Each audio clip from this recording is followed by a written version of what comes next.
जय Hind students, welcome to study for civil services. कैसे हैं आप सभी लोग? उम्मीद करता हूं सभी बहुत ही बढ़िया होंगे। सो गाइज, आज है 27 मार्च 2025 और आज के करंट अफेयर्स को हम लोग कवर करने वाले हैं। आप में से जो भी स्टूडेंट यूपीपीसीएस, यूपीएससी, बीपीएससी या किसी भी स्टेट पीएससी की तैयारी कर रहे हैं तो लेक्चर को एंड तक जरूर देखिएगा, क्योंकि यहाँ पर वो सभी न्यूज हम लोग कवर अप करते हैं जो एग्जामिनेशन के लिए इंपॉर्टेंट होती हैं। और यह है हमारे ज्ञान सर, और ज्ञान सर का स्पेशल पेड बैच आपके लिए अवेलेबल है। इन दिए गए नंबर पर कांटेक्ट करके पेड बैचेस को आप ज्वाइन कर सकते हैं। अगर आप UPPCS, BPSC, UKPSC, ROE, ROBEO, UP triple SC exam की तैयारी कर रहे हैं और सिलेक्शन चाहते हैं तो इन नंबर पर कांटेक्ट कर लो और अपनी तैयारी को स्मूथ बना दो। हरियाणा, राजस्थान, छत्तीसगढ़ से भी अगर आप तैयारी कर रहे हैं तो भी आपके लिए बैचेस अवेलेबल हैं।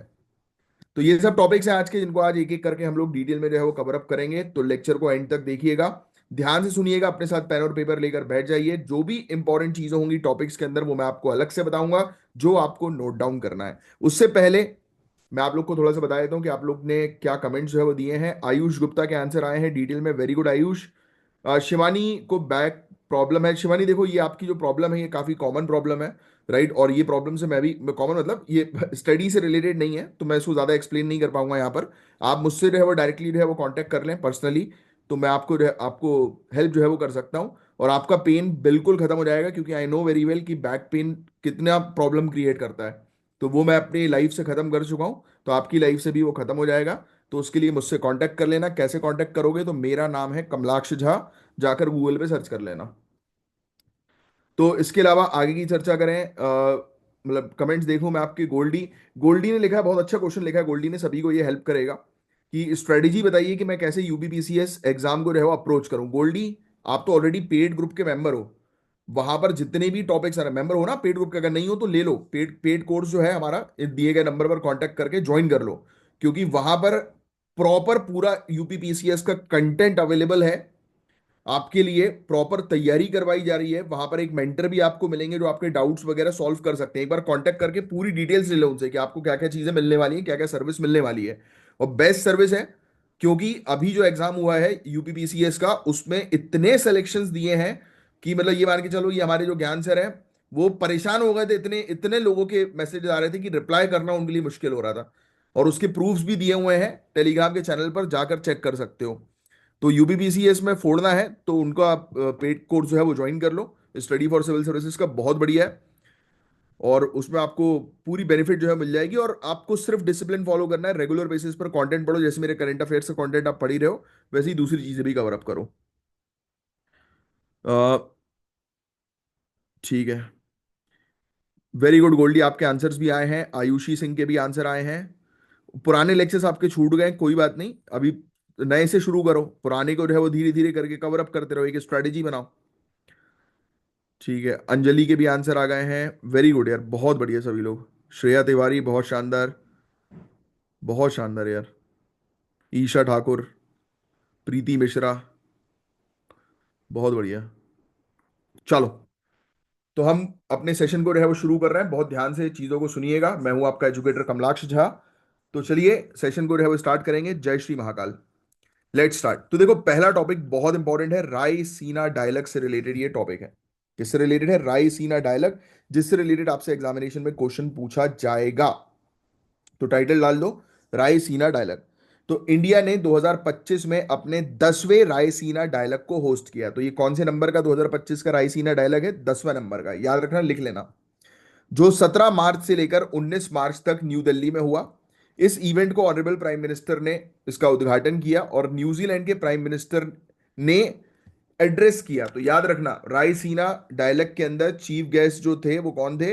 न्यूजीलैंड के प्राइम मिनिस्टर। तो ये फैक्ट आप ध्यान में रखेंगे, ये चीज आपसे एग्जामिनेशन में पूछी जा सकती है। ये टॉपिक अभी रिपीट हुआ है ना मेरे ख्याल से, एक दो दिन पहले भी शायद अपन ने पढ़ा इस टॉपिक को। एनीवेज, सुन लो पूरे टॉपिक को। इस इवेंट में लगभग 3700 लोगों ने पार्टिसिपेट किया और 800 स्पीकर्स और डेलीगेट्स 130 कंट्री से आए थे। इसमें दुनिया के important leaders, farmer head of states, ministers, diplomats, policy experts, military officials, business executives और स्कॉलर्स भी शामिल थे। और ये event ministry of external affairs और ऑब्जर्वर रिसर्च फाउंडेशन के कोलैबोरेशन से ऑर्गेनाइज किया गया है, ये भी लिख लेना आप। इसको किसने ऑर्गेनाइज किया तो ये फैक्ट भी आप लिख लेंगे।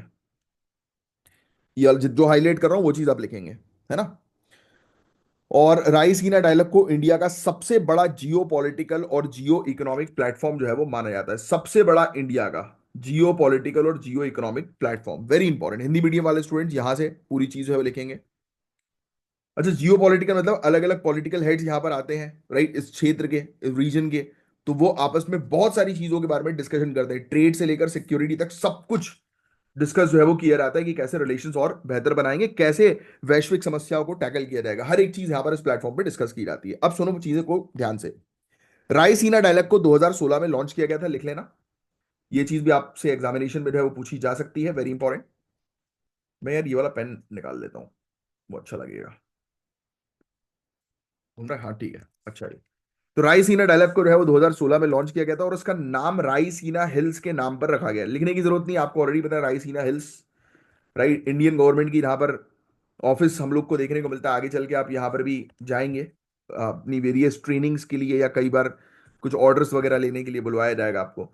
ये फोरम ऐसे इंटरनेशनल स्ट्रेटेजिक कॉन्फ्रेंस के बराबर माना जाता है जैसे कि म्यूनिक सिक्योरिटी कॉन्फ्रेंस जो जर्मनी में है, और शंगीर ला डायलॉग जो सिंगापुर में हम लोग को देखने को मिलता है। तो ये आप आपसे यहां पर ये पूछेंगे कि ये म्यूनिक सिक्योरिटी डायलॉग, तो म्यूनिक है तो ऑब्वियस बात है जर्मनी की बात हो रही है, और शंग्रीला डायलॉग तो सिंगापुर की बात हो रही है। तो ये चीज भी ध्यान में रखना, जैसा हमारा रायसीना डायलॉग है वैसे ही ये वाले डायलॉग्स भी हम लोग को इंटरनेशनली देखने को मिलते हैं। इसका मेन गोल है पॉलिसी मेकर्स और एक्सपर्ट्स को एक प्लेटफॉर्म पर लाकर पूरे दुनिया भर के शासन, सिक्योरिटी, आर्थिक ट्रेंड क्या चल रहा है इस पर डिस्कशन करना।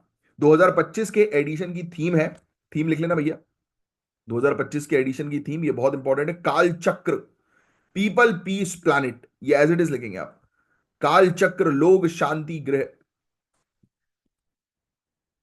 पीपल पीस प्लैनेट, जो ये बताता है कि ह्यूमन सिक्योरिटी, एनवायरमेंटल सस्टेनेबिलिटी और इंटरनेशनल स्टेबिलिटी सब एक दूसरे से जुड़े हैं, सब चीज एक दूसरे से जुड़ी है। क्या क्या चीजें? तीन चीजें एक दूसरे से जो है वो जुड़ी है। ह्यूमन सिक्योरिटी कितनी बढ़िया चीज बताइए, आप वेन डायग्राम में आप बना सकते हैं मेंस के अंदर, राइट, कोई क्वेश्चन आता है इस प्रकार का तो आप ये मेंशन कर सकते हो भाई मानवता की जो सिक्योरिटी है, एनवायरमेंट है और इंटरनेशनल स्टेबिलिटी है, सब एक दूसरे के साथ जुड़े हैं कि नहीं जुड़े? बताओ, खुद ही समझ रहे हो आप, ये जुड़े हैं एक दूसरे के साथ। चाहे आप एनवायरमेंट देखो, राइट, अगर एनवायरमेंट को नुकसान पहुंचेगा तो ह्यूमन इनसिक्योर रहेगा। बोलो हाँ या ना, है ना? अब जैसे फॉर एग्जांपल एनवायरमेंट को नुकसान पहुंच रहा है, क्रॉप्स जो है वो, फसल जो है वो खराब हो रही है, ह्यूमन जो है उसको फूड इनसिक्योरिटी हो रही है, इंटरनेशनली फूड के प्राइसेस बढ़ रहे हैं, इंटरनेशनल मार्केट अनस्टेबल हो रहा है। बोलो आपस में कनेक्टेड है तीनों चीजें कि नहीं? बताओ। तो कितनी अच्छी चीज यहां पर लिखी हुई है, यही चीज तो समझनी है आपको सिविल सर्विसेज के पॉइंट ऑफ व्यू से। तो ये चीज ध्यान में रखेंगे थीम, और इसको वेन डायग्राम के तौर पर लिख लोगे तो बहुत अच्छा नजर आएगा। नेक्स्ट, एक्सटर्नल अफेयर्स मिनिस्टर ने ट्रेड रेस्ट्रिक्शंस जैसे टैरिफ, सैंक्शन और फाइनेंशियल कंट्रोल्स के स्ट्रेटेजिक यूज पर चिंता व्यक्त करी। होता है ना कि आपस में एक कंट्री जो होती है वो दूसरी कंट्री के ऊपर जो है वो इंपोर्ट ड्यूटी जो है वो इंक्रीज कर देती है, बोलती है कि अगर तुम हमारे यहाँ पर सामान कोई भी भेजोगे तो उस सामान पर हम इंपोर्ट ड्यूटी बढ़ा देंगे, जिससे कि सामान के प्राइस जो है वो महंगे हो जाते हैं। कई बार जैसे रॉ मटेरियल है, रॉ मटेरियल के प्राइस अगर महंगे होंगे तो इस कंट्री से दूसरी कंट्रीज में जो फिनिश गुड्स जाएंगे तो उसके भी प्राइस महंगे होंगे कि नहीं होंगे? तो क्या यहाँ पर मुद्रा फीसदी बढ़ रही है कि नहीं बढ़ रही? डेफिनेटली बढ़ रही है। तो ये चीज इन्होंने एक्सप्लेन करने की कोशिश करी कि आज की डेट में जो ट्रेड रेस्ट्रिक्शन हो रहा है, ये टैरिफ्स वगैरह जो आप लगा रहे हो, सैंक्शन वगैरह जो आप लगा रहे हो, राइट, फाइनेंशियल कंट्रोल जो है वो आप कर रहे हो जियो पॉलिटिकल इन्फ्लुएंस के तहत, तो ये गलत है। तो ये इन्होंने बोला, लिखने की जरूरत नहीं, सिर्फ सुनने की जरूरत है। इंडिया ने फोकस किया कि ग्लोबल ट्रेड में ट्रस्ट बेस्ड पार्टनरशिप जरूरी है ताकि कोएसिव इकोनॉमिक मेजर्स को काउंटर किया जा सके, यानी कि इस प्रकार की हरकतों को काउंटर करने के लिए भाई हमें पार्टनरशिप करनी जरूरी है, और वो भी ट्रस्ट जमाना जरूरी है आपस में कंट्रीज के बीच में। फिलहाल इंडिया अपने मेजर ट्रेड पार्टनर जैसे यूएस, यूरोपियन यूनियन, यूके के साथ अपनी ट्रेड पार्टनरशिप को फिर से री एक्सेस कर रहा है, यानी कि फिर से उनके जितने भी एग्रीमेंट्स है, टर्म्स है, उनको फिर से देख रहा है कि उसमें क्या कमियां उसको बेहतर किया जा सके, राइट, और फोकस करते हुए रिलायबिलिटी, ट्रांसपेरेंसी और स्ट्रेटेजिक अलाइनमेंट पर, राइट। तो इन चीजों पर इंडिया फोकस कर रहा है कि दूसरी कंट्रीज के साथ जो भी हमारे ट्रेड हो वो लॉन्ग टर्म रहे, रिलायबल रहे, राइट, ट्रांसपेरेंट रहे, बस ये चीज है। क्वाड ग्रुप में कौन सी कंट्रीज आती हैं आपको ऑलरेडी जो है पता ही है इसके बारे में, इंडिया, ऑस्ट्रेलिया, जापान, यूएस।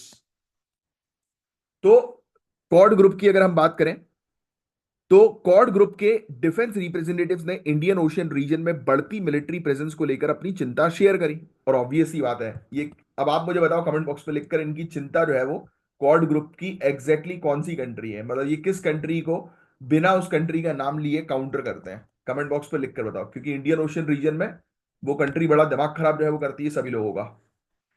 तो इंडिया ने ये क्लैरिफाई किया कि वो इंडियन ओशियन रीजन को एक फ्री और सिक्योर ट्रेड कॉरिडोर बनाए रखना चाहते हैं। ये चीज तो आप कितने समय से पढ़ते आ रहे हो और अभी तक आपको याद भी हो गई होगी। अगर आप मुझे रेगुलरली दो दो एक महीने से फॉलो कर रहे हो तो ये टॉपिक आपको पता होगा। बोलो हाँ या ना। और अब इससे आई थिंक कि जो अभी अभी मेरे साथ जुड़े हैं दो एक महीने से या एक आधी महीने से, ऐसे टॉपिक जब आते हैं तो आप आई थिंक कि आपको कॉन्फिडेंस मिलता होगा कि मैं हर चीज आपको लिखवाता नहीं हूँ, बट आपको चीजें वो याद हो रही हैं या समझ में आ रही हैं। बोलो हाँ या ना। अपने अंदर इंप्रूवमेंट देखोगे, बस मेरी क्लास को 2 से 3 महीने फॉलो करोगे तो खुद ब खुद आपको इंप्रूवमेंट अपने अंदर देखना शुरू हो जाएगा। अब सुनो, आगे की जो है वो चर्चा करते हैं। छोटी आइलैंड कंट्रीज जो होती है ना, राइट, और एक्सटर्नल पार्टनर्स होते हैं, इनके साथ भी अपने कॉपरेशन को इंडिया एनहेंस करना चाहती है, राइट। और फिलीपींस ने इंडिया को squad US Japan Australia Philippines के सिक्योरिटी अलायंस में शामिल करने का सजेशन दिया। वेरी वेरी इंपॉर्टेंट, ये फैक्ट भी आप ध्यान में रखिएगा। फिलीपींस हमसे बोल रहा है कि आप जो है वो हमारे स्क्वाड में शामिल हो। जिस स्क्वाड में यूएसए जापान ऑस्ट्रेलिया फिलीपींस है, तो उसमें इंडिया को भी शामिल करने का ऑफर दिया है फिलीपींस ने, जो बहुत बड़ी बात है। और जो बेसिकली किसके साथ, क्वाड के साथ अलाइन करेगा। मतलब आप देखो कि ये तीनों कंट्रीज तो क्वाड में है ही, तो मतलब कहीं ना कहीं फिलीपींस के साथ अगर इंडिया मिल जाएगा तो इंडिया भी इस क्षेत्र में स्क्वाड की पार्टनरशिप में बहुत इंपॉर्टेंट रोल प्ले कर सकता है। तो स्क्वाड पार्टनरशिप में कौन सी कंट्रीज हैं, ऐसे क्वेश्चन आ सकते हैं, तो ये चीज ध्यान में रखिएगा। अब इंडिया ने डिजिटल सॉवरेनिटी और आर्टिफिशियल इंटेलिजेंस को लेकर स्ट्रॉन्ग रेगुलेटरी फ्रेमवर्क की जरूरत पर जोर दिया है। इंडिया ने कहा है कि भाई आजकल सब कुछ डिजिटलाइज हो रहा है, artificial intelligence, internet of things, big data analytics, है ना। तो ऑब्वियस ही बात है कि इन पर कंट्रोल करना बहुत ज्यादा जरूरी है। तो इस पर इंडिया ने बातचीत जो है वो करी, जो ग्लोबल ट्रेड एग्रीमेंट्स में इंक्लूड होने चाहिए। इंडिया ने यह भी स्ट्रेस किया कि डिजिटल गवर्नेंस अब इंडिया की इकोनॉमिक और स्ट्रेटेजिक डिप्लोमेसी का एक इंपॉर्टेंट पार्ट बन चुका है, ऑब्वियसली, क्योंकि हर एक चीज डिजिटलाइज हो रही है। डिस्कशन में यह भी कहा गया कि India cross border data flow और एथिकल एआई डेवलपमेंट को लेकर चिंतित है। क्योंकि ऑब्वियसली बात है, आप देख ही रहे हो आज की रेट में, खुद बताओ मुझे कि आज की रेट में काफी सारे ऐसे वीडियोस आपको जो है वो दिखाई देते हैं जो एआई वाले होते हैं, आर्टिफिशियल इंटेलिजेंस वाले होते हैं, और जो फेक होते हैं, जो आपको नॉलेज प्रोवाइड नहीं करा रहे हैं बल्कि आपको वो फेक नॉलेज प्रोवाइड करा रहा है, जो कि ना ही सिर्फ आपके ग्रोथ और डेवलपमेंट के लिए खतरनाक है बल्कि इस कंट्री के ग्रोथ और डेवलपमेंट के लिए खतरनाक है, राइट। तो हो रहा है ये सब चीजें, कई फ्रॉड्स लोग इसका एआई का इस्तेमाल जो है वो कर रहे हैं। ठीक है, अब नेक्स्ट आगे की जो है वो चर्चा करें। ग्रीन ट्राइलेमा और सस्टेनेबल डेवलपमेंट कॉन्फ्रेंस में एक इंपॉर्टेंट टॉपिक था, ग्रीन ट्राइलेमा। ये लिख सकते हो यार, ये ऐसी चीजें पूछी जाती है। अभी बीच में मेरे ख्याल से मतलब एक स्टूडेंट का मेरे पास ये क्वेश्चन आया था, मेरे ख्याल से शायद फ्यूचर ब्यूरोक्रेट ने ये क्वेश्चन पूछा था कि सर ये डिस्कशन होता है तो वह क्या हर चीज याद रखनी, हर चीज नहीं, सिर्फ वो जो मैं बोलूंगा। तो इसमें ग्रीन ट्राइलेमा क्वेश्चन ये बनेगा यहाँ पर कि ग्रीन ट्राइलेमा ना, ट्राइलेमा जो है वो किस कॉन्फ्रेंस से एसोसिएटेड है। तो आपको ये राइसीना डायलॉग ध्यान में रखना है। अब ये है क्या एग्जैक्टली वो समझ लो और वो लिख भी लेना। तो ये ग्रीन ट्राइलेमा यानी इकोनॉमिक ग्रोथ, एनर्जी सिक्योरिटी और एनवायरमेंटल सस्टेनेबिलिटी का बैलेंस कैसे बनाए। ग्रीन ट्राइलेमा, तीन ट्राइलेमा यानी कि तीन चीजें, ट्राई मतलब तीन चीजें। तो तीन चीजें में क्या हो रही है, हमें इकोनॉमी को ग्रो भी करना है भाई, है ना, इकोनॉमी आगे बढ़नी भी चाहिए, एनर्जी को सिक्योर भी करना है, राइट, क्योंकि आज की डेट में हम लोग को जो है वो देखने को मिल रहा है कि फॉसिल फ्यूल से हम लोग को ग्रीन एनर्जी की तरफ ट्रांजिट करना है। और एनवायरमेंटल सस्टेनेबिलिटी पर भी टारगेट करना है, राइट, कि एनवायरमेंट जो है वो प्रोटेक्टेड रहे, राइट, पेड़ पौधे ये सब चीजें प्रोटेक्टेड रहे। तो ये तीनों चीज, ये क्या हो गया भाई, चलो, ये तीनों चीज हम लोग को जो है वो देखने को मिल रही है कि इसको बैलेंस करने का मतलब ग्रीन ट्राइलेमा कहा जाता है। कितना बढ़िया वर्ड है ये, आप मेंस में भी यूज करेंगे। ठीक है, समझ में आएगी आपको। तो ग्रीन ट्राइलेमा के बारे में डिस्कशन किया गया। ये डिस्कशन इस बात पर फोकस करता है कि किसने रिस्पॉन्सिबिलिटी ली है, एक्शन कहाँ प्रायोरिटाइज किया है, और सस्टेनेबल सॉल्यूशंस कैसे इंप्लीमेंट किए हैं, यानी कि कौन सी कंट्री किस चीज को प्रायोरिटी पे रख रही है और किस एक्शन को प्रायोरिटी पे रख रही है, क्या रिस्पॉन्सिबिलिटी ले रही है, और सस्टेनेबल सॉल्यूशंस किस प्रकार से इंप्लीमेंट हो रहा है। तो इंडिया ने अपने renewable energy, green finance, climate resilience strategies के जरिए अपनी लीडरशिप को दर्शाया। नेक्स्ट, फिर इकोनॉमिक लीडर्स ने मिलिटेंट मर्केंटिलिज्म पर बहस करी। मिलिटेंट मर्केंटिलिज्म पता है आपको क्या होता है? पूरे दुनिया भर की ट्रेड पॉलिसीज को वेपनाइज करने का ट्रेंड को दिखाता है। काफी सारी जो कंपनीज होती हैं वो वेपन्स को जो है वो जो प्रोड्यूस करती हैं, प्रोडक्शन होता है यहाँ पर वेपन्स का, तो वो चाहती हैं कि उनके वेपन्स ज्यादा से ज्यादा बिकें। अब लोगों के हाथ में जब वेपन्स आएंगे तो ऑब्वियस ही बात है, क्राइम तो बढ़ेगा ही बढ़ेगा। तो इस चीज पर चिंता जो है वो व्यक्त की जा रही है, इसी को बोलते हैं मिलिटेंट मर्केंटलिज्म। ये डिस्कशन सप्लाई चेन में डिसरप्शन, करेंसी फ्लक्चुएशन और प्रोटेक्शनिज्म के राइजिंग जो ट्रेंड्स हैं उनको लेकर थी। मिलिटेंट मर्केंटलिज्म अभी लिखने की जरूरत नहीं है इस चीज के बारे में, ये चीज नहीं पूछेंगे, ये बहुत कॉमन चीज है, ये अक्सर देखने को मिली जाती है, तो ये पूछेंगे नहीं आपसे। ठीक है, ये चीज समझ में आई। इंडिया ने इस चीज पर जोर किया कि इंक्लूसिव ग्लोबल ट्रेड पॉलिसी जरूरी है ताकि इकोनॉमिक स्टेबिलिटी इंश्योर की जाए, कि भाई पूरे दुनिया भर में इकोनॉमिकली हम लोग स्टेबल जो है वो हो सके। इस चीज पर इंडिया ने जोर डाला। एक सेशन इन्वेस्टिंग इन पीस पर था, जिसमें इंटरनेशनल इंस्टीट्यूशन और लीडरशिप के रोल को डिस्कस किया गया, कि जो भी ऐसा एरिया होता है कॉन्फ्लिक्टेड एरिया, राइट, और जोन जो हम लोग को जो है वो देखने को मिलता है, तो उसको हम कैसे ठीक करें, वहां पर कैसे इकोनॉमिक डेवलपमेंट जो है वो लेकर आए। तो इन्वेस्टिंग इन पीस की इकोनॉमिक डेवलपमेंट के साथ साथ शांति बरकरार करें कॉन्फ्लिक्ट रीजन पे। तो रायसीना आइडियाज पॉड ने ग्लोबल मीडिया प्लेटफॉर्म के कोलैबोरेशन में मिनिस्टेरियल लेवल डिस्कशन भी होस्ट की, जिसमें यूरोप का रोल को इंडो पैसिफिक रीजन में डिस्कस किया गया, कि इंडो पैसिफिक रीजन में यूरोप का जो है वो क्या रोल है। बस ये था गाइस पूरा ओवरऑल टॉपिक रायसीना डायलॉग 2025 का।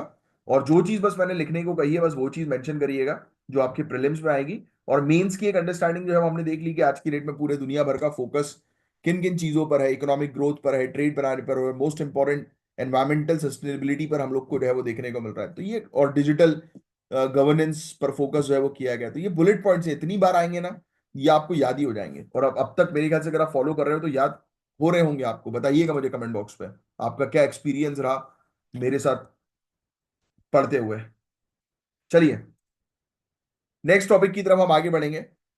अभी रिसेंटली गवर्नमेंट ने फास्ट ट्रैक स्पेशल कोर्ट्स को मार्च 2026 तक एक्सटेंड कर दिया गया है, जिसका मेन एम है रेप और पॉस्को कानून 2012 के केसेस में टाइम बाउंड जस्टिस देना। तो जो स्पेशल फास्ट ट्रैक कोर्ट्स बनाई गई थी कि रेप के जो केसेस होते हैं, पॉस्को के जो केसेस होते हैं, पॉस्को केसेस वही बच्चों के अगेंस्ट सेक्सुअल हरासमेंट वगैरह के केसेस या सेक्सुअल ऑफेंस के केसेस, तो उसको जल्दी से जल्दी टाइम पर जो है वो फिनिश करो, उसके लिए ये स्पेशल कोर्ट बनाई गई थी, जिसको अभी एक्सटेंड कर दिया गया। लिखने की जरूरत नहीं, सिर्फ दिमाग में रखना। ये स्पेशल कोर्ट का डिस्पोजल रेट 96.28% है, जो कि एक बहुत ही अच्छी परफॉर्मेंस है। इन कोर्ट ने केसेस बैकलॉग्स को कम करने और सर्वाइवर्स को बहुत जल्दी न्याय प्रोवाइड कराने में काफी मदद करी है। तो आइए स्पेशल कोर्ट के बारे में बात करेंगे। ये लिखेंगे आप फास्ट ट्रैक स्पेशल कोर्ट्स। तो लिखेंगे आप 2019 में ministry of law and justice ने इसको इंट्रोड्यूस किया था। कब ये इंट्रोड्यूस हुई थी 2019 में, कौन से मंत्रालय के द्वारा? तो ये फैक्ट भी जो है वो आप लिखेंगे, कानून और न्याय मंत्रालय, इन्होंने 2019 में जो है फास्ट ट्रैक कोर्ट जो है वो स्टैब्लिश करी। सुप्रीम कोर्ट के डायरेक्शंस के बाद स्टैब्लिश हुई ताकि पॉस्को केसेस को जल्दी रिजॉल्व किया जा सके। ये स्कीम 2 अक्टूबर 2019 को लॉन्च की गई थी और स्पेशली रेप और पॉस्को कानून के केसेस के लिए फास्ट ट्रैक कोर्ट्स बनाए गए। इस स्कीम का फंडिंग पैटर्न सेंटर स्टेट के बीच में 60-40, नॉर्थ ईस्टर्न और हिली स्टेट्स के बीच में 90-10, यूनियन टेरिटरीज 60-40 के रेशियो को जो है वो फॉलो करेगी, राइट, जिनके पास लेजिस्लेचर है। और जिनके पास नहीं, ऑब्वियसली 100% फंडिंग यूटी की तरफ से सेंट्रल गवर्नमेंट देगी। ये लिखने की जरूरत नहीं है क्योंकि ये बहुत कॉमन है, इतनी बार आता है, तो ये चीज तो आपको पता ही होगी कि फंडिंग का पैटर्न सेंटर स्टेट और यूटीज के बीच में क्या रहता है, स्कीम्स वगैरह को लेकर या किसी इनिशिएटिव को लेकर। तो यही सभी में देखेगा आपको ये 60-40, 90-10 वाला पैटर्न, ठीक है। तो लिखना नहीं है अभी ये। तो ये फास्ट ट्रैक कोर्ट की जरूरत क्यों है, तो ये भी नहीं लिखना। दो सिर्फ सुन लो, 2020 में करीब 2,80,000 से ज्यादा रेप और पॉस्को के केसेस पेंडिंग थे गाइस। सोच रहे हो, 2,80,000 से ज्यादा रेप और पॉस्को के केसेस पेंडिंग। और 2022 तक 4,17,000 से ज्यादा हो गए। तो इसलिए जल्दी से जल्दी मामलों को सॉल्व करने की आवश्यकता है, स्पेशली इन गंभीर मामलों को, रेप और ये पॉस्को। इतने हैवान भर गए ना हमारी कंट्री के अंदर कि क्या ही बोले। कभी कभी तो मन करता है कि ऐसे हैवानों को जो है वो जिंदा जला देना चाहिए, एक एग्जाम्पल जो है वो सेट कर देना चाहिए कि अगर किसी को आप किसी के साथ इस तरीके की हरकत करोगे, रेप और सेक्सुअल हरासमेंट वाली, तो अंजाम ये होगा। तो एक बार, डर बहुत बड़ी चीज होती है, पता है हमारे यहाँ ये जो कानून का जो सिस्टम है ना, इसके कारण साला डर खत्म हो गया लोगों के बीच में। इसको सुधार की आवश्यकता है, स्ट्रिक्टनेस दिखाने की आवश्यकता है, और सबसे ज्यादा इंपॉर्टेंट गाइस, लोगों को खड़े होने की आवश्यकता है। पता है क्राइम कब होता है? आप आने वाले समय में ऑफिसर्स बनोगे तो आपको इस पर विचार करना जरूरी है। सबसे बड़ी चीज होती है अपब्रिंगिंग, सबसे बड़ी चीज एजुकेशन। आपका घर का माहौल कैसा है? आप जिन लोगों के साथ उठ बैठ रहे हो वो लोग की सोच कैसी है? खराब लोगों के साथ उठोगे बैठोगे तो सोच वैसी हो जाएगी। बोलते हैं ना कि you are the result of 5 people around you, मतलब 5 लोगों का एवरेज आप हो जो आपके आसपास है। राइट, बट मैं आप लोगों की बात, मतलब कॉमन मैन की बात कर रहा हूं। आप लोग तो स्मार्ट लोग हो, you guys are future bureaucrats, upcoming bureaucrats, officers तो आने वाले समय के बॉस। आप लोग को कोई 5 लोगों की जरूरत नहीं है। आप लोग अकेले बंद कमरे में अपनी प्रिपरेशन करते हो, अपनी काम की चीज, अपनी टेक्नोलॉजी का इस्तेमाल करते हो, मेंटर्स के गाइडेंस में रहते हो। दोस्ती यारी ये सब चीज आप लोग के लिए नहीं बनी है। आप लोग के लिए बना है, आपको उठना बैठना सीएम के साथ है, जॉइंट सेक्रेटरी के साथ है इनिशियल ईयर्स में। तो बड़ी एग्जाम की तैयारी कर रहे हो यार, आने वाले समय के अधिकारी बनोगे, तो अब उस हिसाब से अपनी लाइफस्टाइल और अपना एटीट्यूड मेंटेन रखो भाई। तुम लोगों को ये फालतू दोस्ती यारी और एंजॉयमेंट में टाइम वेस्ट नहीं करना है, क्योंकि तुम लोग के लिए है ही नहीं वो सब चीजें। तुम लोग चीफ मिनिस्टर के साथ बैठोगे, यूनियन मिनिस्टर के साथ बैठोगे, हमारी कंट्री या तुम्हारी डिस्ट्रिक्ट में क्या प्रॉब्लम चल रही है उसको डिस्कस करोगे बैठ के। ये थोड़ी ना कि दोस्तों के साथ जो बैठे हुए हैं और गप्पे जो है मार रहे हैं फालतू के। ये कॉमन मैन के लिए ये सब चीजें, आप लोग के लिए नहीं है। तो कभी कभी तो मन करता है कि ऐसे हैवानों को जो है वो जिंदा जला दो, बट कुछ नहीं कर सकते, सिस्टम को फॉलो करना जरूरी है ना। बट हाँ, रिफॉर्म्स में लिख सकते हो मेंस में कि थोड़ी स्ट्रिक्ट पनिशमेंट जो है वो अब लाने की आवश्यकता है, कि जिससे बर्दाश्त नहीं की जाएंगी ऐसी एक्टिविटी। जब बोलो जैसे टेररिज्म को अब हम बर्दाश्त नहीं कर रहे हैं, है ना। जैसे बोलते हैं ना हम लोग कि टेररिज्म को कुछ भी किसी भी कीमत पे जो बर्दाश्त नहीं किया जाएगा, तो उससे पहले हमारी कंट्री के अंदर ही भाई इतनी बड़ी समस्या है रेप की। ये सब सोच सोच ही जो होती है ना, ये ऐसी घटना को जो है वो जन्म देती है। गंदी सोच, घटिया सोच, और लोग घटिया होते जा रहे हैं, हैवान बनते जा रहे हैं। तो पॉस्को कानून कहता है कि स्पेशल कोर्ट को एक 1 साल के अंदर ट्रायल कंप्लीट करना चाहिए ताकि जस्टिस फेयर मिल सके। ये लिख लेना भैया, पॉस्को कानून। अच्छा, आज ये मत लिखो, रुको। आज पॉस्को कानून के बारे में अगर आपने पॉलिटी में पढ़ लिया हमारे कोर्स के अंदर, अगर पढ़ाया है, पढ़ लिया है, तो वेल एंड गुड, उसको रिवाइज कर लेना। अगर नहीं पढ़ा तो पॉस्को कानून के बारे में आज आपका टास्क है, आपको पढ़ना है, और इससे रिलेटेड जो है वो नोट्स रेडी करने हैं। 1 मिनट रुको। पॉस्को कानून वेरी वेरी इंपॉर्टेंट लॉ, ठीक है। तो आगे बढ़ते हैं। डिटरेंस। डिटरेंस मतलब वही, अगर ट्रायल जल्दी होंगे तो पनिशमेंट स्ट्रिक्ट मिलेगी, तो ऑफेंडर्स को भी डर लगेगा। क्योंकि जब लोगों को पता है कि नहीं भाई वो छूट ही नहीं सकते, इनके ऊपर ये प्रॉब्लम आएगी, तो फिर लोग वो हरकत नहीं करते हैं। आपने देखा होगा लोग ट्रेन में जो है विदाउट टिकट चढ़ जाते हैं, क्योंकि उनको पता है विदाउट टिकट चढ़ जाएंगे तो टीसी के साथ मांडवाली कर लेंगे और उनको टिकट जो है वो मिल जाएगी। ठीक है, भले ही डबल पैसा दे देंगे, उनको पता है ना। बट कहीं ना कहीं क्राइम तो हो रहा है, कहीं ना कहीं एक डिस्टरबेंस तो हो रहा है। भाई जो WT चढ़ता है, अब आपकी सीट है, उसमें आके वो बैठ जाएगा, बोलेगा कि सर अभी मैं टीसी आएगा तो मैं उनसे बात कर लूंगा। तो कहीं ना कहीं आपको तो प्रॉब्लम होगी ना यार। You are providing the complete fare, इतने महीने पहले से आप टिकट जो है बुक कर रहे हो, और उसके बाद कोई आके बैठ जाए अननेसेसरली। हाँ, कोई परेशान है, किसी को कोई प्रॉब्लम है, तो यू शुड कंसिडर, बिकॉज भाई आने वाले समय में आप जनता की सेवा करोगे, सर्विस करोगे। हार्श नहीं होना है जनता के साथ कभी भी, ये चीज याद रहे। और हाँ, ज्यादा मुंह भी नहीं लगाना है, एक बैलेंस क्रिएट करना है। हाँ भाई, तुम्हें तकलीफ क्या है? अच्छा हाँ, ये तकलीफ है, लग रहा है कि भाई ठीक है भाई, प्रॉब्लम है, घुटने में प्रॉब्लम है, चलने में प्रॉब्लम है उसको, तो उसको दे दो थोड़ा आराम। थोड़ा मतलब थोड़ा, जितनी रिक्वायरमेंट है, बट आपको आराम करना है तो भाड़ में आए सब पर। ये चीज याद रखिए, पहले अपने आप को खुश रखिए, तभी दुनिया को खुश रख सकोगे। तो that is the thing. Next, दिसंबर 2024 तक ये सिर्फ सुन लो, 700 से ज्यादा ये फास्ट ट्रैक कोर्ट्स जो है 30 स्टेट्स और यूनियन टेरिटरीज में ऑपरेशनल थी, जिसमें से 406 पॉस्को एक्सक्लूसिव कोर्ट्स हैं। 2024 में ही फास्ट ट्रैक कोर्ट ने 88,902 केसेस में से 85,595 केसेस सॉल्व किए हैं, जिसका डिस्पोजल रेट 96.28% था। टोटल अब तक ये कोर्ट्स 3,06,604 केस जो है वो खत्म कर चुकी हैं, जो कि अगेन एक बहुत बड़े अचीवमेंट की बात है। लिखने की जरूरत नहीं है, बस ये पता होना चाहिए कि हाँ भाई फास्ट ट्रैक कोर्ट जो है वो अच्छे ऑपरेशंस कर रही है, जल्दी केसेस को रिजॉल्व कर रही है, इसलिए तो इसको एक्सटेंशन मिला है। तो फास्ट ट्रैक कोर्ट जो है इनके इंप्लीमेंटेशन में क्या चुनौतियां आती हैं? अब देखो यार, सरकार ने 1023 फास्ट ट्रैक कोर्ट सैंक्शन की थी, लेकिन दिसंबर 2024 तक सिर्फ 747 कोर्ट्स ही ऑपरेशनल है। हमें कम से कम 1,000 और कोर्ट्स चाहिए ताकि बैकलॉग जल्दी क्लियर हो सके। फास्ट ट्रैक होने के बावजूद ये कोर्ट्स काफी ओवरलोडेड है गाइस।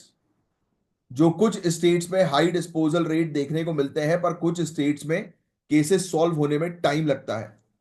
निर्भया फंड को महिलाओं की सेफ्टी के लिए बनाया गया है, ये बात आप जानते ही हैं। उसमें 1,700 करोड़ रुपए अभी तक खर्च ही नहीं किए गए, तो फंड का यूटिलाइजेशन नहीं हो रहा। कई कोर्ट में तो सपोर्ट सिस्टम नहीं है, जैसे कि vulnerable witness deposition centre, female prosecutors नहीं है, काउंसलर्स जो सर्वाइवर्स को लीगल प्रोसेस में मदद कर सकें वो नहीं है।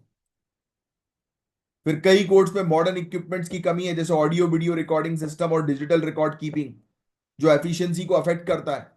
फॉरेंसिक लैब्स और ट्रेन्ड स्टाफ की कमी की वजह से फॉरेंसिक रिपोर्ट्स टाइम पर नहीं मिलती, जो कि ट्रायल की स्पीड को अफेक्ट करती है।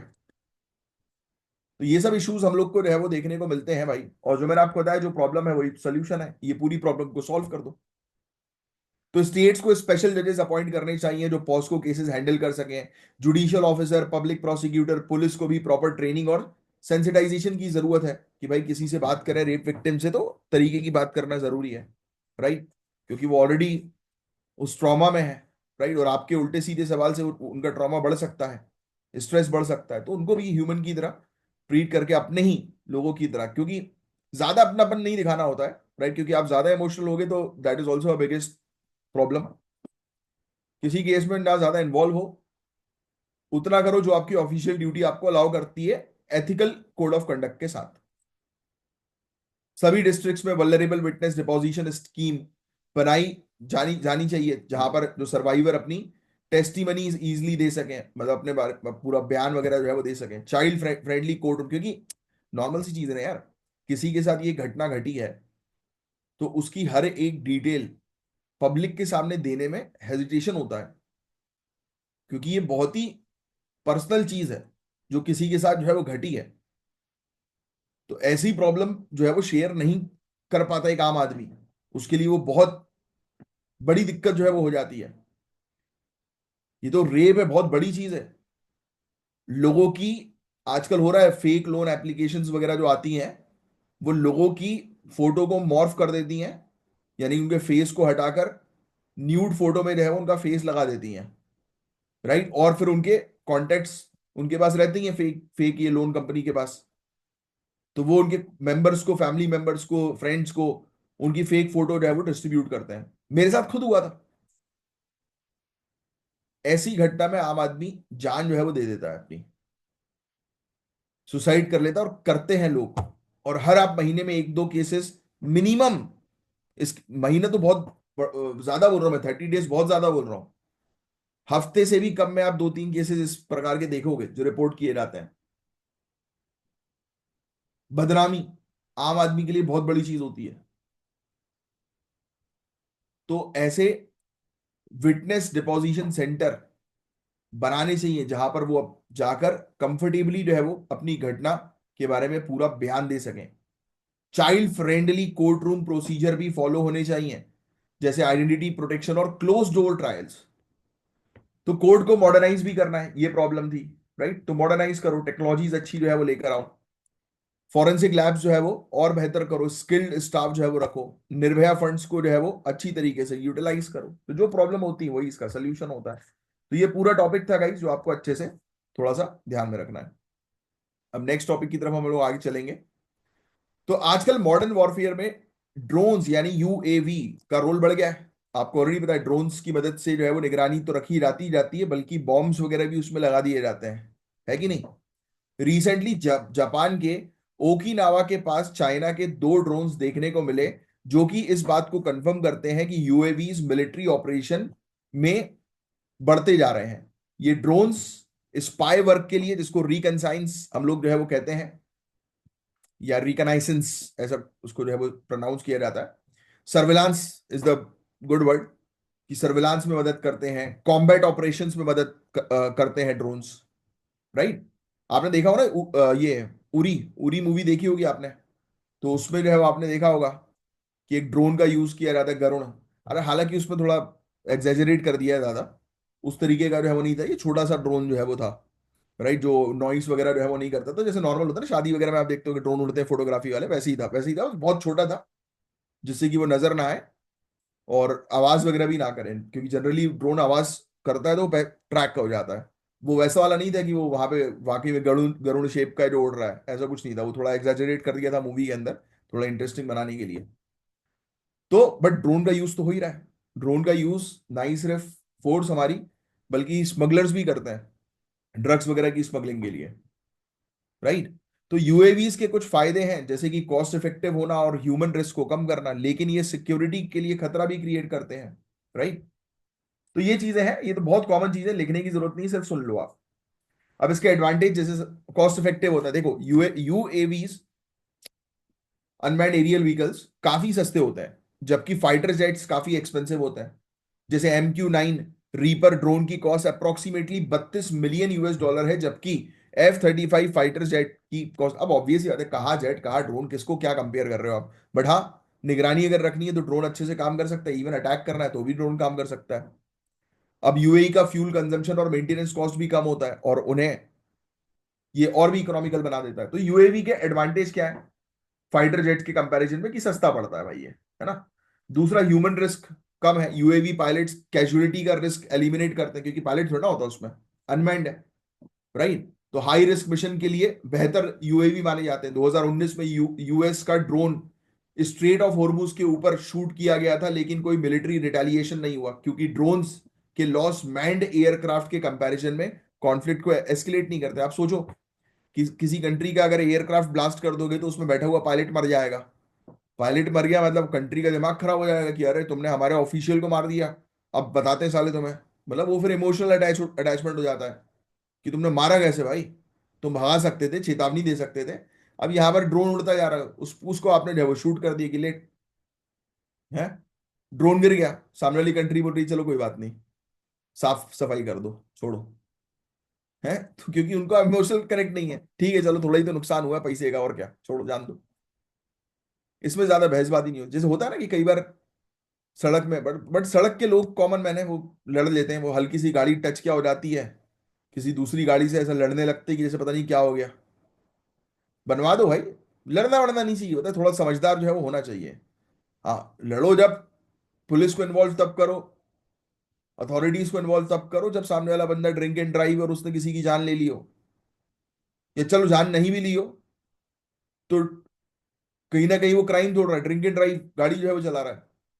तो ऐसे केसेस में डायल 100, ऑफिशियल्स को इन्वॉल्व करो, तुम्हें खुद कूदने की जरूरत नहीं है। अभी ऑफिशियल नहीं बने हो, जब बनोगे तब एक अलग जलवे होंगे यार, तब ऑलरेडी तुम्हारी गाड़ी से लोग 10 कदम दूर रहेंगे कि गलती से भी टच ना हो जाए, है नहीं तो अभी यहां से सीधे अंदर। ये पावर अचीव करोगे तो उसके लिए तैयारी करो, मेहनत करो। यूएवी बैटल फील्ड पर लंबे समय तक सर्विलांस जो है वो रख सकती है, तो सर्विलांस के लिए भी, परसिस्टेंट सर्विलांस के लिए भी ये काफी बढ़िया है, राइट। ऑपरेशनल फ्लेक्सिबिलिटी इसकी है, राइट, सटीकता प्रोवाइड कराती है। तो ये सब चीजें हैं। नोगोर्नो करम्बक कॉन्फ्लिक्ट में टर्किश बेरख्तर TB2 ड्रोन काफी इफेक्टिव रहे थे, जिन्होंने अर्मेनिया फोर्सेस को कमजोर किया था। तो ऐसे काफी सारे वॉरफेयर में ड्रोन्स का उपयोग होता है, बाकी बस कुछ नहीं है इस टॉपिक के अंदर। लॉजिस्टिक रिक्वायरमेंट भी इनकी जो है वो कम होती है। यूएवी को फाइटर जेट के कंपैरिजन में ज्यादा इंफ्रास्ट्रक्चर की जरूरत नहीं पड़ती है, जैसे एयर बेस, रिफ्यूलिंग टैंकर, ये सब कुछ नहीं चाहिए। रशिया ने ईरानियन शाहिद 136 ड्रोन को यूक्रेन के डिफेंस को वीक करने के लिए यूज भी किया है, बिना ज्यादा लॉजिस्टिकल एफर्ट्स के। बट चिंता भी होती है ना यार, चिंता जो है वो सबसे बड़ी यूएवी को लेकर यही है कि ये ह्यूमन और फाइनेंशियल रिस्क को जो है वो रिड्यूस तो करते हैं, जैसे यूएस ड्रोन्स का उपयोग यूक्रेन में हो रहा है, जिससे कंट्रीज रिमोटली कॉन्फ्लिक्ट में इन्वॉल्व हो सकती हैं। अब सोचो आप, एक कंट्री कितनी दूर बैठी हुई यूक्रेन के अंदर अपने ड्रोन के माध्यम से इन्वॉल्व है। तो ये चीजें भी हैं। टेरर ग्रुप्स और मिलिशियास, इन्होंने भी यूएवी एक्वायर करना शुरू कर दिया स्मगलिंग के लिए और ये सब चीजों के लिए, है ना। चाइना, टर्की, इसराइल के ड्रोन्स मार्केट जो है वो बढ़ने से आर्म रेस जो है वो बढ़ गई है। फॉरेन टेरिटरी से ड्रोन स्ट्राइक की वजह से रिटेलिएटरी एक्शन और रीजनल इंस्टेबिलिटी बढ़ गई है, राइट। यूएवी से कंट्रीज अपनी मिलिट्री ऑपरेशंस बिना डायरेक्ट एट्रीब्यूशन के कंडक्ट करती हैं। प्रॉक्सी वॉरफेयर जो है वो हो गया ना यार। तो ये चीजें हैं, बस बाकी लिखने की जो है आवश्यकता नहीं है, टॉपिक लगातार आते रहेंगे। सिक्योरिटी को खतरा है ड्रोन से, है ना। चाइना ड्रोन वॉरफेयर में टेक्नोलॉजी में आगे है। एआई ड्रिवन सर्वेलांस और कॉम्बैट यूएवीज का उपयोग जो है वो कर रहा है। तो चाइना काफी उपयोग कर रहा है यूएवीज का। पाकिस्तान को चाइना से ड्रोन टेक्नोलॉजी भी मिल रही है, जो हमारे लिए खतरा है। साइबर सिक्योरिटी का भी खतरा है। इंडिया के बॉर्डर्स के नजदीक ड्रोन हैकिंग इंसिडेंट्स हुए हैं। साइबर सिक्योरिटी वल्नरेबिलिटी को ये हाईलाइट करते हैं। फिर इंडिया को इंपोर्टेड यूएवी पर डिपेंड रहना पड़ता है। तो अगर हम इंपोर्टेड यूएवी के ऊपर डिपेंडेंट है, तो हम खुद अपने आप को सेल्फ रिलायंट बनाएंगे, इसका सोल्यूशन है, बस और कुछ नहीं है। इंडिया में खुद रिसर्च एंड डेवलपमेंट करें और इस टेक्नोलॉजी को जो है वो आगे बढ़ाने पर फोकस करें। दैट्स इट, बस इतना सा टॉपिक था गाइस, बाकी और कुछ खास नहीं है इस टॉपिक के अंदर। नेक्स्ट टॉपिक की तरफ आगे बढ़ते हैं, लिख लो। International day of forest, IDF, यानी कि world forest day. World forest day कब मनाया जाता है? हर साल 21 मार्च को मनाया जाता है।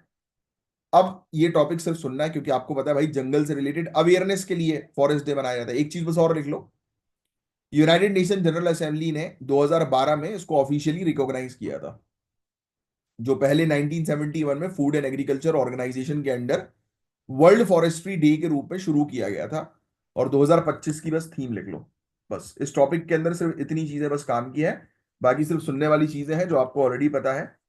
तो अब सुनो, फॉरेस्ट की इंपॉर्टेंस क्या मुझे आपको बताने की जरूरत है। फॉरेस्ट हर साल 30% कार्बन डाइऑक्साइड एमिशन एब्जॉर्ब करता है गाइस, जो फॉसिल फ्यूल से आते हैं।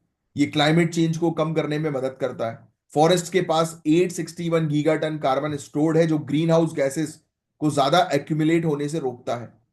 तो जंगल ऑब्वियसली ज्यादा कार्बन डाइऑक्साइड इनटेक करेगा, कार्बन सिंक बोलते हैं ना हम लोग।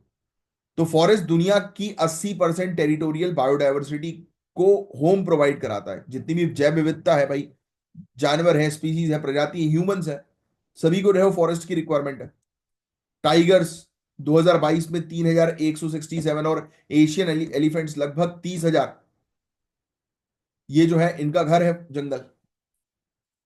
हाइड्रोलॉजिकल साइकिल को भी जो है वो रेगुलेट करने का काम करता है, ग्राउंड वाटर को रिप्लेनिश करता है, नेचुरल फ्लड बैरियर का भी काम करता है। 85% से ज्यादा मेजर सिटीज अपनी फ्रेश वाटर सप्लाईज के लिए जंगलों के ऊपर डिपेंडेंट है। तो ये चीज है। अब इसके अलावा पूरे दुनिया भर में लगभग 1.6 लोग, बिलियन, हमारी जो वर्ल्ड की पॉपुलेशन है वो है 8 बिलियन, राइट। 800 करोड़ लोग पूरे दुनिया भर में हम लोग को देखने को मिलते हैं, यस। उसका देखो आप, 1.6 बिलियन लोग उसमें से, including 70 million indigenous communities directly forest पर डिपेंड करती हैं। इंडिया में 30 मिलियन से ज्यादा लोग फॉरेस्ट्री बेस्ड एम्प्लॉयमेंट पर बेस्ड हैं। और मनरेगा जैसी स्कीम एफॉरेस्टेशन प्रोजेक्ट को सपोर्ट करती है। जंगल 30 से 40 मिलियन पेस्टोरलिस्ट को फॉर्डर प्रोवाइड कराते हैं, चरवाहे वगैरह जो होते हैं ना। फिर कल्चर का भी सिग्निफिकेंस है जंगल को लेकर। आप जानते हैं इंडिया में 1 लाख से ज्यादा सेक्रेड ग्रूव्स है, जैसे कि कावूस केरल के अंदर, लॉ हिंगडो मेघालय के अंदर, राइट, जहां पर पूजा की जाती है इन बगीचों की। फॉरेस्ट वाइल्ड रिलेटिव्स को भी सेफगार्ड करते हैं, यस। जैसे आसाम में वाइल्ड राइस वैरायटीज, जंगली चावल की जो वैरायटी है, जो क्लाइमेट रेजिलिएंट क्रॉप के लिए इंपॉर्टेंट है। तो ऐसे भी हम लोग को जो है वो देखने को मिलता है कि लोग इन सब चीजों को संरक्षित जो है वो करते हैं। इंडिया का फॉरेस्ट स्टेटस, ये प्रीलिम्स में जो है वो आ जाता है, ये लिख लेना। तो इंडिया की टोटल फॉरेस्ट और ट्री कवर 25.17% है अपने ज्योग्राफिकल एरिया का, जिसमें 21.76% फॉरेस्ट कवर और 3.41% ट्री कवर शामिल है। तो ये चीज प्रीलिम्स जैसे स्टेट पीएससी में पूछी जाती है।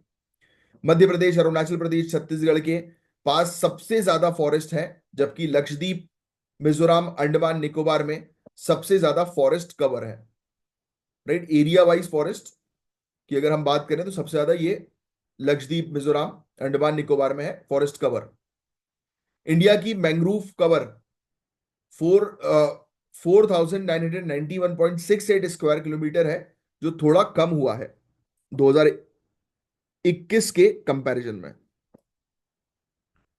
ठीक है, अब जो नेक्स्ट बताऊंगा वो पॉलिसीज है। अब सिर्फ पॉलिसी के बस नाम लिख लेना आप, बाकी और कुछ लिखने की अभी आवश्यकता नहीं है। तो देखो, इंडिया के अंदर जंगल को संरक्षित रखने के लिए एक तो है नेशनल एग्रो फॉरेस्ट्री पॉलिसी। इस पॉलिसी का एम है लैंड यूज सिस्टम को सस्टेनेबल बनाना, ट्रीज और क्रॉप्स को इंटीग्रेट करके। इससे सॉइल की फर्टिलिटी इंप्रूव होती है, फार्मर्स की इनकम बढ़ती है। ऐसी ग्रीन इंडिया मिशन भी एक है, राइट। फिर forest fire prevention and management scheme एक हम लोग को जो है वो देखने को मिलती है, जंगल में आग लगने से रोकने के लिए ये स्कीम है। फिर प्रधानमंत्री वन धन योजना एक हम लोग को 2018 की जो है वो देखने को मिलती है, राइट। वन धन विकास केंद्र जो है वो प्रोसेसिंग का काम जो है वो करता है, यानी कि बेसिकली माइनर फॉरेस्ट प्रोड्यूस जो होते हैं उसकी वैल्यू बढ़ाने के लिए। तो सिर्फ आप अभी के लिए सिर्फ स्कीम के बस नाम लिखेंगे आप, दैट्स इट। इंटरनेशनल लेवल पर रेड प्लस हम लोग को देखने को मिलता है, बॉन्ड चैलेंज देखने को मिलता है, सिर्फ नाम लिखो अभी। न्यूयॉर्क डिक्लेरेशन ऑन फॉरेस्ट देखने को मिलता है, पेरिस क्लाइमेट के बारे में तो आपको याद है ही, Paris climate bond convention, red plus plus, ये सब चीजें एग्जाम में डायरेक्ट पूछी जाती हैं। अब आप बोलोगे कि सर आप इसको डिटेल में क्यों नहीं लिखवाने का बोल रहे हो? इसलिए क्योंकि एनवायरमेंट में ये टॉपिक्स जो है वो कवर होते हैं जीएस पेपर 3 के अंदर। ये पूरी चीज लिखना है। एफएओ का global forest resource assessment, CBD बहुत important, convention on biological diversity, जैव विविधता के संरक्षण के लिए काम करती है। तो हमें और स्ट्रॉन्ग एफॉरेस्टेशन प्रोग्राम की आवश्यकता है। काम्पा, आज एक काम करना, काम्पा के बारे में पढ़ना, कंपनसेटरी एफॉरेस्टेशन, ये मैनेजमेंट प्लान करके ऐसा कुछ है ये काम्पा। इसका फुल फॉर्म जो है वो ऐसी कुछ है, मुझे अभी फुल फॉर्म जो है वो काम्पा का जो है वो याद नहीं आ रहा है। आपको अभी पता है तो आप मुझे कमेंट बॉक्स में जो है वो लिख कर बता सकते हो। ऐसे कुछ है, कंपनसेटरी एफॉरेस्टेशन मैनेजमेंट प्लान ऐसा करके कुछ है कैंपा। तो कमेंट बॉक्स पे लिख कर बताना और इसके बारे में पढ़ना आप, कि कहीं पर आप पेड़ काटोगे तो दूसरी जगह पेड़ लगाने पड़ेंगे। तो ये सिर्फ पढ़ना, विकिपीडिया से इससे रिलेटेड नोट्स बनाने की जरूरत नहीं है। कम्युनिटी को पार्टिसिपेट करो, प्राइवेट सेक्टर के साथ कोलैबोरेट करो, क्लाइमेट रेजिलिएंट स्ट्रेटेजी बनाओ कि जिस प्रकार से क्लाइमेट चेंज होता जा रहा है उससे बेहतर करने के लिए। तो ये सब, ये कानून वगैरह जो है ये आपको एनवायरमेंट में डिटेल में जो है वो कवर करवाया जाता है। तो ये था एक ओवरऑल टॉपिक जिसमें आर्टिकल, जिसमें काफी अच्छा डिस्कशन हम लोग को फॉरेस्ट के प्रोटेक्शन से रिलेटेड देखने को मिला, और वर्ल्ड फॉरेस्ट डे के बारे में ये टॉपिक था। अब ये जो टॉपिक है ये है नेचुरल फार्मिंग का। इस आर्टिकल के अंदर हर एक चीज आपके लिए काम की है, हर एक चीज। और मैंने आपको ऑलरेडी बोला है कि अब ऑर्गेनिक फार्मिंग की जगह नेचुरल फार्मिंग का यूज करना शुरू करो, राइट, क्योंकि ऑर्गेनिक फार्मिंग से ज्यादा बेहतर है नेचुरल फार्मिंग। तो गाइस, ग्रीन रेवोल्यूशन ने फूड सिक्योरिटी को बढ़ाया था, आपको ऑलरेडी पता है, 1960s में पढ़ा होगा आपने, है ना, इकोनॉमिक्स के अंदर, हिस्ट्री में। लेकिन उसके साथ ही मिट्टी को खराब भी कर दिया था, ये भी आपने देखा है कि नहीं? छोटे किसानों के लिए प्रॉब्लम हो गई। अब नेचुरल फार्मिंग को प्रमोट किया जा रहा है क्योंकि ये एक एनवायरमेंटली सस्टेनेबल और इकोनॉमिकल अच्छा ऑल्टरनेटिव है। तो गवर्नमेंट ने national mission on natural farming जैसे इनिशिएटिव्स लॉन्च किए हैं, जिससे किसानों को केमिकल फ्री एग्रीकल्चर अडॉप्ट करने में मदद मिले। तो ये नेचुरल फार्मिंग और ऑर्गेनिक फार्मिंग में क्या डिफरेंस होता है, ये क्वेश्चन आपसे पूछा जा सकता है, बट ये क्वेश्चन का जवाब आप देंगे मुझे कमेंट बॉक्स पर। पहले नेचुरल फार्मिंग समझो। ये एक chemical free traditional farming method है जिसमें क्रॉप्स, ट्रीज और लाइव स्टॉक्स को एक साथ इंटीग्रेट किया जाता है ताकि जैव विविधता फंक्शनल रहे। पेड़ भी हो, फसल भी हो, और आसपास पशु भी हो, राइट। इसमें ह्यूमन इंटरवेंशन बहुत कम होता है, इसलिए इसे डू नथिंग फार्मिंग भी कहा जाता है, कि आपको कुछ नहीं करना, डू नथिंग फार्मिंग, यानी कि मानव का हस्तक्षेप काफी कम है, ऑटोमेटिकली चीजें जो है वो होंगी, बट आपको उस ऑर्डर में बस उसको रखना है, ऑटोमेट करना है। अब ऑर्गेनिक फार्मिंग से ये डिफरेंट क्यों है सुन लो, बट इसके आंसर आप दोगे प्रॉपर में, तीन तीन पॉइंट्स दोगे नेचुरल फार्मिंग और ऑर्गेनिक फार्मिंग के डिफरेंस का। तो देखो ऑर्गेनिक फार्मिंग से डिफरेंट क्यों है, क्योंकि ऑर्गेनिक फार्मिंग में एक्सटर्नल ऑर्गेनिक इनपुट्स अलाउड होते हैं, मतलब बाहर से आप चीजें डालते हो। लेकिन नेचुरल फार्मिंग में सिर्फ अपने फार्म के संसाधन का ही उपयोग करते हो, जैसे मल्चिंग, क्रॉप डाइवर्सिटी और बायो इनपुट्स, यानी कि आपके पास जो संसाधन है वही डालोगे। ऑर्गेनिक फार्मिंग में तो बाहर से जो है वो आप ऑर्गेनिक, आप कह सकते हो कि फर्टिलाइजर्स वगैरह का उपयोग जो है वो कर सकते हो, बाहर से ला सकते हो, बट इसमें नहीं ऐसा है। अब नेचुरल फार्मिंग जो है वो क्यों प्रमोट की जा रही है, क्योंकि ऑर्गेनिक फार्मिंग से ज्यादा बेहतर है, ये मैं पहले भी आपको बता चुका हूं। तो natural farming chemical free traditional farming method है, जिसमें मैंने आपको बताया ना कि एक साथ क्रॉप्स, ट्रीज, लाइव स्टॉक को इंटीग्रेट जो है वो किया जाता है। तो क्यों प्रमोट कर रहे हैं इसको हम लोग सबसे ज्यादा, राइट? क्यों प्रमोट जो है वो किया जाता है सबसे ज्यादा? केमिकल फर्टिलाइजर और पेस्टिसाइड्स का ओवर यूज, ये मिट्टी को खराब करते हैं, आपको ऑलरेडी पता है। इवन ग्राउंड वाटर को भी डिप्लीट जो है वो कर देते हैं, और बायोडाइवर्सिटी लॉस का रीजन बन रहा है। तो हमें भाई केमिकल फर्टिलाइजर्स का यूज नहीं करना है, पेस्टिसाइड्स का यूज नहीं करना है, इसीलिए नेचुरल फार्मिंग को प्रमोट किया जा रहा है। ये छोटे और जो मार्जिनल पिछड़े जो किसान हम लोग को देखने को मिलते हैं, उनके लिए प्रॉब्लम भी क्रिएट करता है। कौन? फर्टिलाइजर्स, केमिकल्स, ये सब चीजें, क्योंकि इसकी कॉस्ट ज्यादा है। और नेचुरल फार्मिंग मिट्टी की हेल्थ को इंप्रूव करता है, और एक्सटर्नल इनपुट्स पर आपको डिपेंड नहीं होना पड़ता, आप खुद से खाद वगैरह प्रिपेयर कर लेते हो। अब गवर्नमेंट किस प्रकार से नेचुरल फार्मिंग को प्रमोट कर रही है, तो ये बस ये नाम लिखेंगे आप योजनाओं के। अब जैसे कि पहला है भारतीय प्राकृतिक कृषि पद्धति, ये पूरी चीज लिख लेना है, इसमें स्कीम के पूरे सब पॉइंट्स भी लिख लेना, अगर जिसने स्कीम के बारे में नहीं लिखा, ये इंपॉर्टेंट है यार थोड़ा सा। सिर्फ इसमें अभी आप इसमें सिर्फ स्कीम के टाइटल मत लिखो, पूरी चीज लिखो। भारतीय प्राकृतिक कृषि पद्धति, ये परंपरागत कृषि विकास योजना के अंडर लॉन्च की गई थी। इससे 28 लाख किसानों को सपोर्ट मिल रहा है, जो 9.4 लाख हेक्टेयर्स लैंड पर नेचुरल फार्मिंग प्रैक्टिस कर रहे हैं। ये इंपॉर्टेंट है, क्योंकि नेचुरल फार्मिंग से रिलेटेड क्वेश्चन आएगा, 200% है, प्रीलिम्स में भी आ सकता है और मेंस में तो आएगा ही आएगा। National mission on natural farming, ministry of agriculture and farmers welfare ने ये सेंट्रली स्पॉन्सर्ड स्कीम लॉन्च करी। इसका गोल है 2 साल में 1 करोड़ किसान और 7.5 लाख हेक्टेयर जमीन को कवर करना। इसमें 10,000 बायो रिसोर्सेज सेंटर बनाए जाएंगे, 30,000 कृषि सकीस का ग्रास रूट लेवल सपोर्ट देने के लिए ट्रेन किया जाएगा, और 2,000 डेमोन्स्ट्रेशन फार्म्स जो है वो सेट किए जाएंगे, दिखाने के लिए कि कैसे नेचुरल फार्मिंग करनी है। तो ये मिट्टी की हेल्थ, किसान की इनकम, फूड सिक्योरिटी को बढ़ाने का काम करेगा।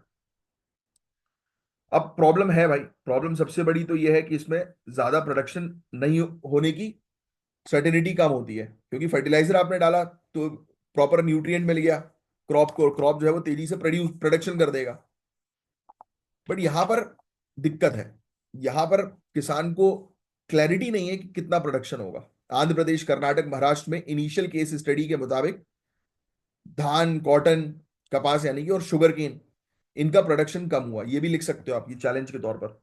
आंध्र प्रदेश का community manage natural farming model जो है, इसने ये प्रूव किया कि नेचुरल फार्मिंग के थ्रू क्रॉप का प्रोडक्शन कन्वेंशनल मेथड से बढ़ भी सकता है, बट थोड़ा उसमें टाइम लगेगा।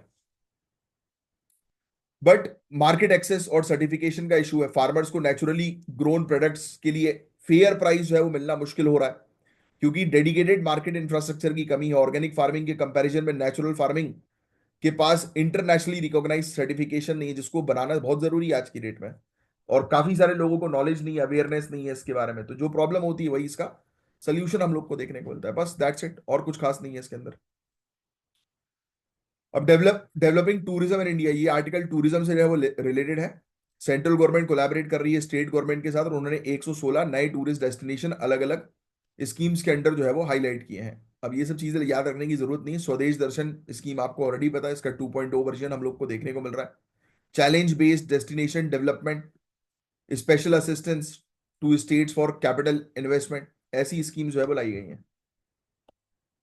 ठीक है, तो लिखने की जरूरत नहीं। स्वदेश दर्शन स्कीम का एक आपको आइडिया होना चाहिए, जिसको नहीं पता इस स्कीम के बारे में, ये पूरे पॉइंट्स लिखेंगे आप। और स्वदेश दर्शन 2.0 के बारे में आप पूरे पॉइंट जो है वो लिखेंगे। फिर इस स्कीम के बारे में भी पूरी चीज, पूरी जानकारी जो है वो मेंशन करो आप। अब देखो, चैलेंज बेस्ड डेस्टिनेशन डेवलपमेंट है, तो ये बेसिकली स्वदेश दर्शन स्कीम का ही एक हिस्सा है। इसका ऑब्जेक्टिव ये होता है कि टूरिस्ट डेस्टिनेशन में जो जो प्रॉब्लम आ रही है भाई उसको रिजॉल्व करो। इंफ्रास्ट्रक्चर की प्रॉब्लम, इंफ्रास्ट्रक्चर लेकर आओ, प्रॉपर वहां पर कॉटेजेस अवेलेबल नहीं है, प्रॉपर अवेलेबल करवाओ, अकोमोडेशन अवेलेबल कराओ, रोड्स अच्छी करवाओ, तो यही सब चीज है बस, और कुछ नहीं। लोगों को ट्रेन करो कि जिससे कि वो कमा भी सके और टूरिस्ट को अच्छे से सर्व भी कर सके। These are the points. ये स्पेशल असिस्टेंस स्टेट को कैपिटल इन्वेस्टमेंट के लिए पैसा दो स्टेट्स को टूरिस्ट प्लेसेस के आसपास, जिससे वो डेवलपमेंट जो है वो कर सकें। मेजर डेवलपमेंट टूरिज्म सेक्टर में क्या हुआ, तो आपको ऑलरेडी पता है कि टूरिज्म इंफ्रास्ट्रक्चर को हमने बढ़ाया, है ना। ट्राइबल होम स्टे इनिशिएटिव भी हम लेकर आए प्रधानमंत्री जनजातीय उन्नत ग्राम अभियान के थ्रू। ये स्कीम का नाम लिख लेना कि ट्राइबल के आसपास जाकर टूरिस्ट लोग जो है वो रह सके बिना उनको हार्म किए। तो इसमें भी अच्छा खासा सपोर्ट प्रोवाइड किया गया है फाइनेंशियली, और इससे अच्छा खासा रेवेन्यू भी जनरेट किया जा रहा है। स्किल डेवलपमेंट का भी काम, क्योंकि आज ये हॉस्पिटैलिटी बिजनेस बहुत अच्छा हो गया है। सिर्फ अब इसमें की इनिशिएटिव टूरिज्म से रिलेटेड कौन से सिर्फ इसके नाम लिख लो। नेशनल टूरिज्म पॉलिसी देखो, अपना देश इनिशिएटिव, एक भारत श्रेष्ठ भारत, प्रसाद स्कीम, हृदय स्कीम, राइट। तो ये सिर्फ इसके नाम लिख लेंगे आप। फिर डिजिटल और टेक्नोलॉजिकल एडवांसमेंट टूरिज्म में क्या है, तो ई वीजा फैसिलिटी हम प्रोवाइड करा रहे हैं। स्वच्छ प्रयत्न मोबाइल एप्लीकेशन हम लोग को देखने को मिल रही है, क्योंकि लोग जो है वो टूरिस्ट लोग जाकर इधर उधर गंदगी कर देते हैं ना, तो उनसे अवेयरनेस क्रिएट करने के लिए स्मार्ट टूरिज्म इनिशिएटिव। सिर्फ इसके बस नाम लिखेंगे, बुलेट पॉइंट्स लिखेंगे बस आप नाम के तौर पर। अब ये लिखने की जरूरत नहीं है, आपको ऑलरेडी जो है पता है कि टूरिज्म सेक्टर जो है वो इंडिया के अंदर क्यों इंपॉर्टेंट है। इकोनॉमिक ग्रोथ करता है, राइट, कल्चर को स्ट्रेंथन करता है, सस्टेनेबल डेवलपमेंट में भी फोकस जो है वो करता है। इंडिया का नाम जो है वो पूरे दुनिया भर में जो है वो टूरिज्म के लिए चलता है। चैलेंजेस भी हैं, इंफ्रास्ट्रक्चर की कमी है, एनवायरमेंट को लेकर चिंता भी है, सेफ्टी सिक्योरिटी को लेकर चिंता भी है। जो सोलो ट्रैवलर्स होते हैं, महिलाएं जो होती हैं, उनको डर रहता है, क्योंकि अतरंगी लोग हैं ना हमारे यहाँ, है। और रील्स भी बनती हैं, लोगों को लगता है मजा आ रहा है। चलो ठीक है, मजे तक जो है वो सही है, बट भगा क्यों रहे हो आप टूरिस्ट को कि गो बैक साइमन है। ऐसा ऐसा मत करो यार, बेचारे उन लोग को भी पता है गो बैक साइमन का मतलब क्या है, राइट। वो भी पढ़े लिखे हैं, अनपढ़ थोड़ा ना है। अंग्रेजों भारत छोड़ो ऐसे नारा आप उनके सामने जो है वो लगाओगे तो उनको कितना अजीब लगेगा। आप सोचो, आपके घर पे कोई आ रहा है और आप किसी के घर जा रहे हो, और सामने वाला व्यक्ति जो है वो आपको जो है वो मुंह बना के आपसे बात करेगा, तो आप नेक्स्ट टाइम जाओगे क्या? नहीं जाओगे ना। अतिथि देवो देवो भवा, ये जो कॉन्सेप्ट है ना, ये टूरिस्ट को अट्रैक्ट करने के लिए जो है वो मेनली लाया गया है कि भाई अच्छे से रहो सबके साथ। और लाया क्या गया है, ये रहना ही चाहिए सबके साथ अच्छे से। तो पीपीपी इनिशिएटिव हम प्रमोट करें, सस्टेनेबल टूरिज्म प्रैक्टिस पर फोकस करें, टेक्नोलॉजी को शामिल करें, स्किल डेवलपमेंट करें, ह्यूमन रिसोर्स को बढ़ाएं, यही सब चीजें और कुछ नहीं। अब इंडिया की लॉन्ग बिल्ड वल्चर से रिलेटेड एक आर्टिकल है, एक क्वेश्चन है सॉरी।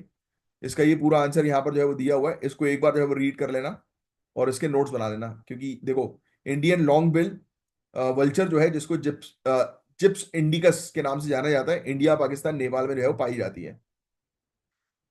ठीक है, ये वाली चीज तो जरूर लिख ही लेना।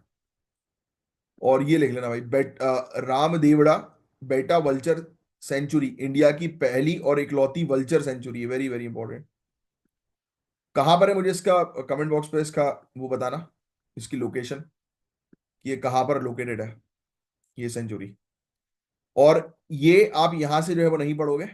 आज आपका टास्क है इंटरनेशनल क्रिमिनल कोर्ट, इस टॉपिक को जो है वो आपको पूरा जो है वो कवर अप करना है। किस टॉपिक को? International criminal court. इसको अच्छे से जो है वो आपको कवर अप करना है, बहुत ध्यान से जो है वो पढ़ना है इस टॉपिक को।